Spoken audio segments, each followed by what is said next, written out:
Hello student. In today lecture we have discussed about inorganic part. The most important concept of inorganic inert pair effect.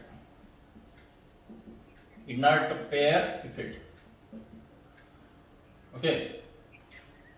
Mostly inorganic concept like which is a better oxidizing agent, which is a better reducing agent, solubility, atomic size, ionic size, better stability of cation. Okay, so this like terms is depends upon the inert pair effect. Okay, so first, what is the meaning of inert pair? What is the meaning of this word? Inert means inactive, unreactive. Inert means unreactive, and pair means two. Okay, basically inert means unreactive. Inert म्हणजे काय, जो reaction मध्ये भाग घेत नाही, जो होऊ शकत नाही ऍक्च्युअली. समजलं का? And pair means there is a two.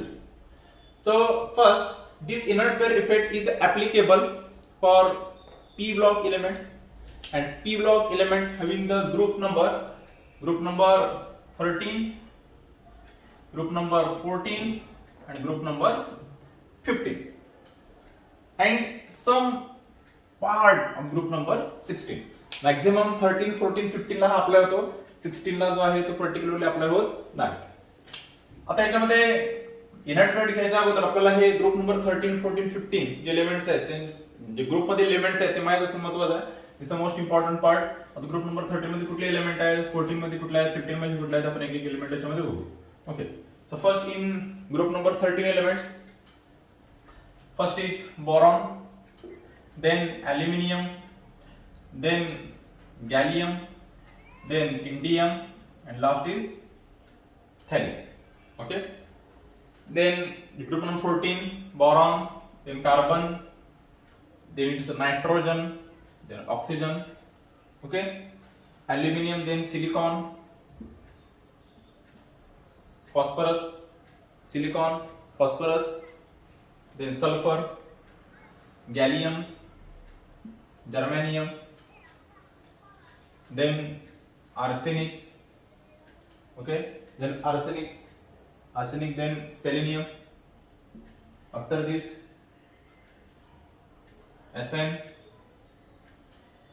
SnSb, T. 1 minute. Yes, 40. Okay, no problem.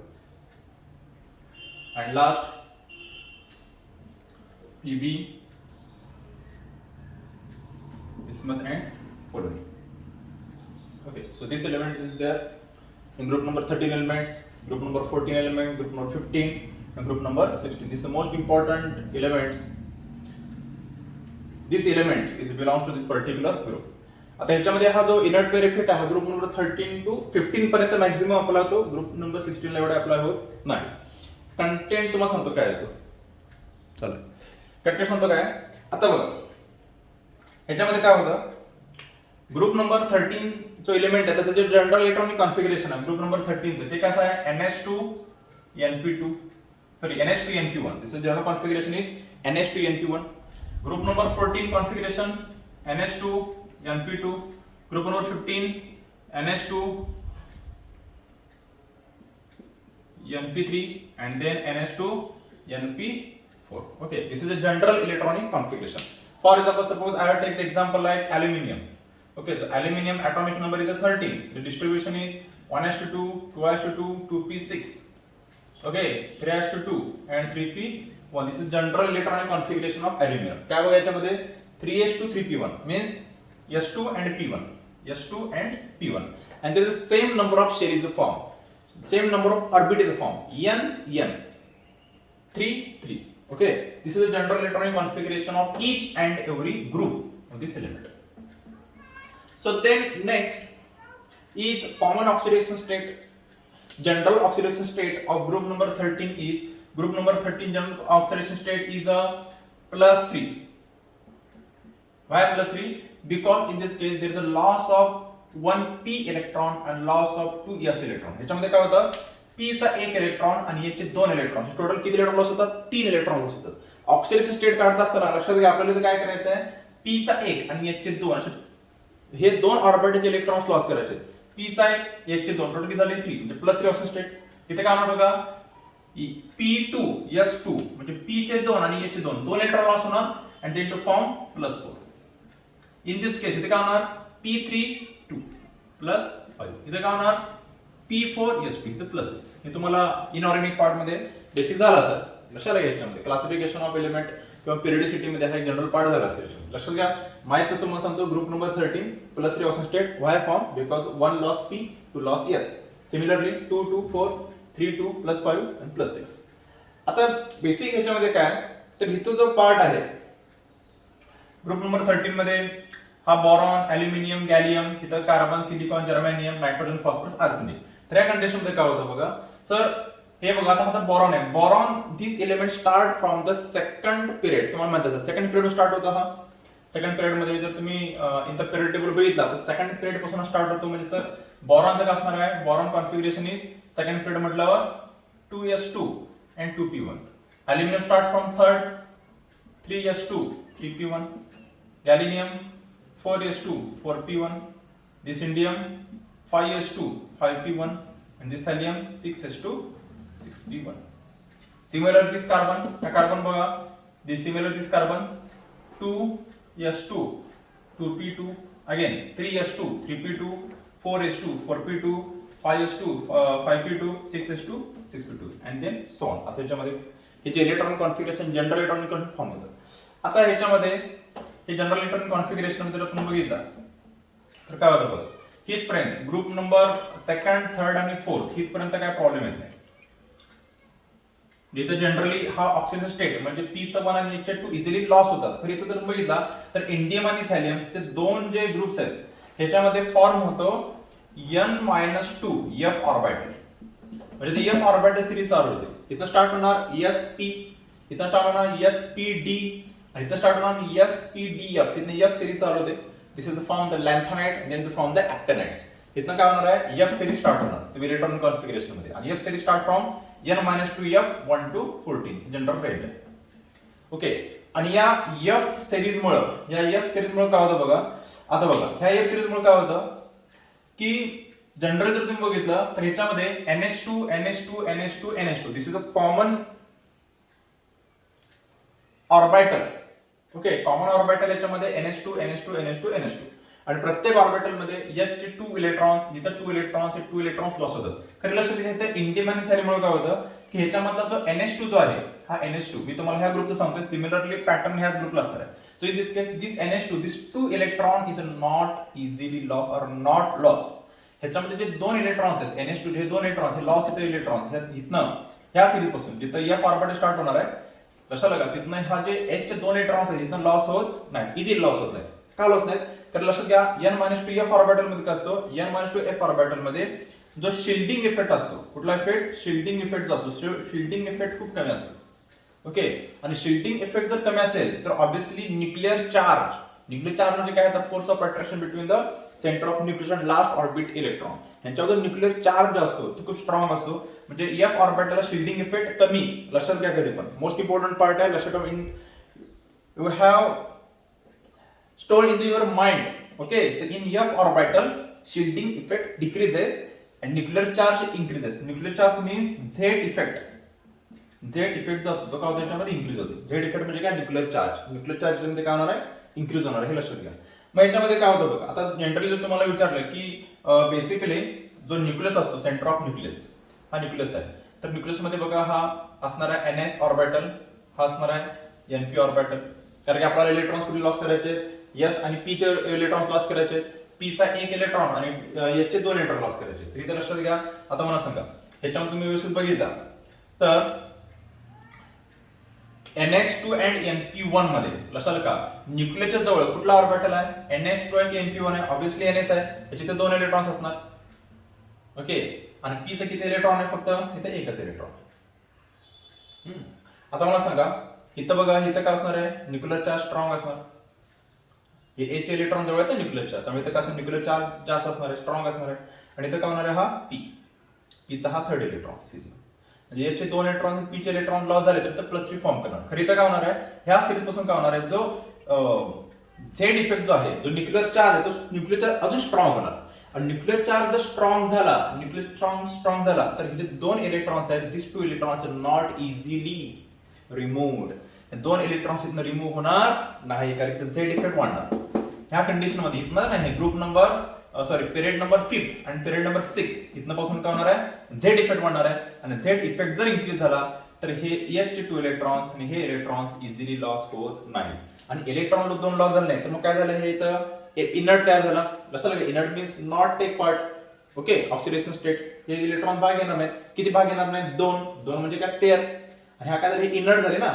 इथं 5s2 हा इनर्ट झाला, 6s2 हा इनर्ट झाला. म्हणजे इथं H चे इलेक्ट्रॉन लॉस होत नाहीत. लॉस कुठल्या होणार, फक्त p चा होणार. p चे किती होणार, फक्त ह्याचा 1 आणि ह्याचा 1. म्हणजे +3 जी स्टेट आहे, जी कॉमन +3 ची इथं काय होणार, 2 ह्याला +1 फॉर्म होणार. काय फॉर्म होणार, +1. I write in the red, +1 form होणार. म्हणजे इंडियम थायलीन जो आहे तो काय फॉर्म करतो, +1 फॉर्म करतो. It form the +1. Similarly in this case same NH2 Np2. So in this case this SN and Pb having the high nuclear charge. Z effect जास्त आहे. झेड इफेक्ट जास्त असल्यामुळे हे H चे 2 इलेक्ट्रॉन्स कसे आहेत, न्यूक्लिअर चार्ज स्ट्रॉंग आहे. Okay, so not easily available. मग H चे इलेक्ट्रॉन लॉस होणार नाही. कुठे लॉस होणार, फक्त P चे लॉस होणार. मग ऍक्च्युअली +4 का होता, 2+2 हे लॉस होत नाही, हे इनर्ट झाले, इनर्ट पेअर. त्यामुळे काय होणार, हा +2 फॉर्म करणार. हा काय फॉर्म करणार, +2. सिमिलरली हा काय फॉर्म करणार, +3 फॉर्म करणार. सिमिलरली हा काय फॉर्म करणार, +4 फॉर्म करणार. लक्षात का, हा एक बेसिक पार्ट आहे.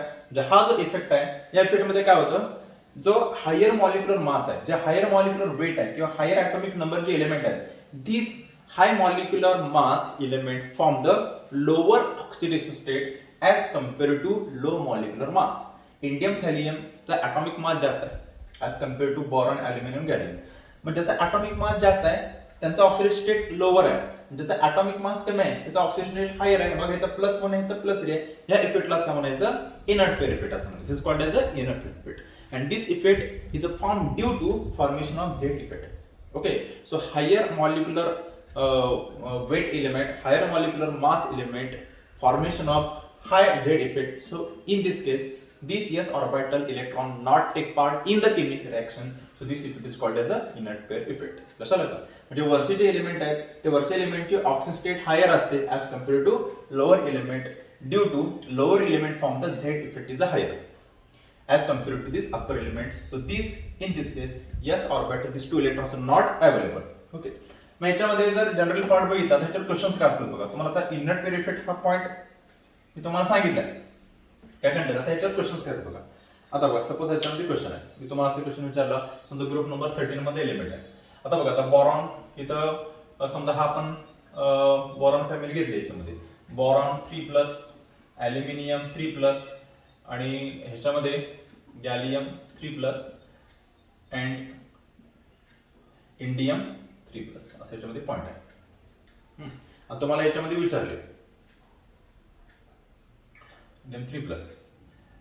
So which element having the better +3 oxidation state. ह्याच्यामध्ये जे एलिमेंट आहेत बोरॉन, ॲल्युमिनियम, गॅलियम, इंडियम, ह्याच्यामध्ये बेटर +3 ऑक्सिडेशन स्टेटचा एलिमेंट कुठला आहे, आयन कुठला आहे. तर लक्षात घ्या, इथे तुम्ही टॉप टू बॉटम चाललाय. टॉप टू बॉटम जात असताना इथं काय होणार आहे, जो ऑक्सिडेशन स्टेट आहे +3 तो काय होणार, याच्यामध्ये डिक्रीज होणार आहे आणि +1 इन्क्रीज होणार आहे. म्हणजे सगळ्यात बेटर +3 चा कोण असणार आहे, बेटर +3 चा बोरॉन. त्यामुळे ही तुमची ऑर्डर येणार. लक्षात आले, ही तुमची ऑर्डर येणार याच्यामध्ये. आता सपोज आता फॉर एक्झाम्पल तुम्हाला याच्यामध्ये विचारलं की Ge4+, Sn4+ आणि Pb4+.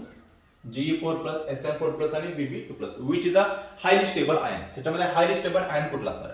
तर लक्षात घ्या, Pb जो आहे तो +4 फॉर्म करू शकत नाही, तो काय फॉर्म करणार, +2 फॉर्म करणार. मग अप्पर जे एलिमेंट आहेत ते काय फॉर्म करणार, बेसिकली +1 फॉर्म करणार. मग जर्मॅनियम बघा कुठे आहे, अप्पर लाईन, नंतर Sn, नंतर Pb आहे. अप्परचे एलिमेंट +4 हा अप्पर लाईन, त्यानंतर ह्याच्या खाली, त्यानंतर हा खाली. मग बेटर कुठला असणार, हा. दिस इज वर राईट आन्सर. ह्याच्यामध्ये फक्त हा कम्पॅरेटिव्हली पार्ट बघायचा. ठीक आहे. नेक्स्ट पॉईंट असा क्वेश्चन असणार आहे, तर which is a better oxidising agent and which is a better reducing agent. आता बघा, ऑक्सिडायझिंग एजंट आणि रिड्युसिंग एजंट म्हणजे काय, तर तुम्हाला माहिती आहे ऑक्सिडेशन म्हणजे काय. Oxidation means it is a loss of electron. Loss of electron, जो इलेक्ट्रॉन लॉस करतो त्याला म्हणायचं ऑक्सिडेशन. त्याच म्हणतो आपण reducing agent. This is also called as a reducing agent, हे तुम्हाला माहिती आहे. आणि रिडक्शन मीन्स हे जसं बेसिक पार्ट आहे त्यामुळे मी फक्त हा definition reduction means it is a gain of electron this is also called as a oxidizing agent okay.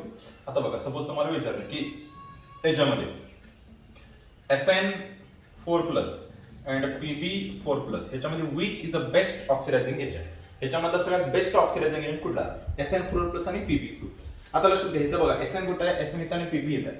तर लक्षात तुम्हाला सांगितलं Pb चा असतो but according to the common oxidation state on the group, ह्या ग्रुप मध्ये कॉमन स्टेट किती आहे +4 आहे, म्हणजे Pb+4 पाहिजे होता but by inert pair effect this Pb form the +2. Pb4+ पाहिजे होता तर Pb4+ फॉर्म होत नाही, तो काय फॉर्म होतो Pb2+ फॉर्म होतो. मग Pb4+ काय होणार आहे, इझिली कन्वर्ट होणार कशामध्ये Pb2+ मध्ये. आता मला सांगा Pb4+ आहे त्याचा +4 तो स्टेबल राहू शकत नाही, त्याची स्टेबिलिटी 2+ आहे, म्हणजे Pb4+ इझिली Pb2+ मध्ये कन्वर्ट होणार. 4+ 2+ झाला म्हणजे ऑक्सिडेशन नंबर काय झाला याच्यामध्ये डिक्रीज झाला ना. Oxidation charge positive charge decrease होत असेल तर त्याला काय म्हणतो आपण रिडक्शन असं म्हणतो. कशाला का म्हणजे गेन ऑफ इलेक्ट्रॉन्स, म्हणजे जो रिडक्शन करतो का असतो ऑक्सिडायझिंग एजंट. SN पण आहे, SN इथं आहे, SN पण काय फॉर्म करणार SN2+ फॉर्म करणार आहे. कारण बेटर कुठला याच्या सगळ्यात बेटर कुठला याच्यामध्ये तो असणार Pb, कारण की तो एकदम लोअरला आहे. So it try to attempt the Pb2+. त्यामुळे हा Pb2+ नाही, this is a better oxidising agent as compared to SN. त्यामुळे हे तुमचं असणार SN is less than Pb4+. अशा टाइपचे तुम्हाला जे क्वेश्चन्स आहेत त्या क्वेश्चन्स तुम्हाला याच्यामध्ये कव्हर करायचे आहेत. अटॉमिक रेडियस रिलेटेड पण क्वेश्चन्स आहेत ते तुम्हाला कव्हर करायचे आहेत. Oxidizing agent which is a better reducing agent, for example in case of the Sb and bismuth, Sb3+ and bismuth 3+, sorry this is a 5+ and bismuth is a 5+. तुम्हाला विचार याच्यामध्ये better oxidising agent कुठला, again better oxidising agent. So obviously bismuth हा लोअरला आहे, +3 form करणार, इथं +5 आहे according to the group, but try to attempt the 3+. So this is a better, काय असणार आहे सगळ्यात बेटर ऑक्सिडायझिंग एजंट. अशा टाइपचे क्वेश्चन तुम्हाला सॉल्व्ह करायचे. इनऑर्गॅनिकचे बरेच कन्सेप्ट आहेत जे इनर्ट पेअरवर इफेक्ट आहेत. कशाला का आता बघा, आता for example in case of PbCl4 or in case of PbCl2 which is a stable compound, which is a stable compound. तर लक्षात घ्या Pb4+ मध्ये Pb असणार +4 चा आणि Pb2+ मध्ये Pb form the +2 oxidation state. So according to the inner pair effect Pb is stable in +2 state as compared to 4+. So obviously PbCl2 is a stable compound as compared to PbCl4. म्हणजे काय होणार, तर समजा अशी एक reaction आहे PbCl4 ची reaction आहे, तर समजा जर आपण हीट दिली किंवा एक्स्ट्रा स्ट्रेस दिला तर easily PbCl4 is converted into PbCl2 and release of the chlorine gas. Why? Because Pb4+ form the +4 and this form the +2. तसं का त्यामुळे जे लोअर जे स्टेट आहेत त्याच्यामध्ये थॅलियम, Pb, bismuth and polonium form the +1, +2, +3 and +4 due to inert pair effect. This is the most important and basic concept for the inorganic chemistry. Okay, so today I have to stop here.